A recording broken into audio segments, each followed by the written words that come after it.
এখন ভারতে নতুন একটা টাকা চালু হয়েছে, যেটা না কার্ড, না ক্রিপ্টো, না ইউপিআই।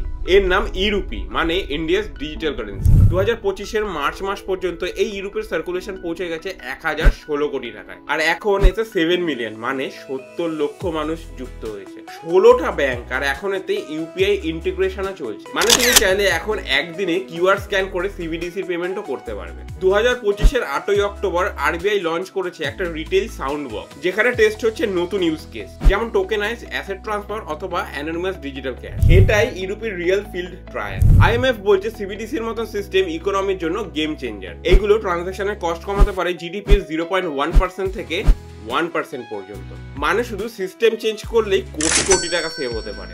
এখন ক্যাশ ইন সার্কুলেশন জিডিপির 12%, যেটা 2016 সালে ছিল 15%। পিডব্লিউসি বলছে ফিনান্সিয়াল ইয়ার 2028 নাগাদ ডিজিটাল পেমেন্ট পৌঁছে যাবে 1 বিলিয়ন ট্রানজাকশন পর্যন্ত। কিন্তু আরবিআই বলছে no hurry for mass roll out. Deputy গভর্নমেন্টের কথায় এখন লক্ষ্য হলো পারফেক্ট পাইলট তৈরি করা, যাতে ইউরোপি ক্যাশের মতনই সিম্পল, সেফ আর প্রাইভেট হয়। একদম শেষে একটাই প্রশ্ন রাখতে চাই, যখন ইউরোপি পুরোপুরি ভাবে চালু হবে তখন কি আমরা ক্যাশলেস ইন্ডিয়ার দিকে এক ধাপ এগিয়ে যাব, নাকি হারাবো টাকার ছোঁয়ার সেই পুরনো অনুভূতি?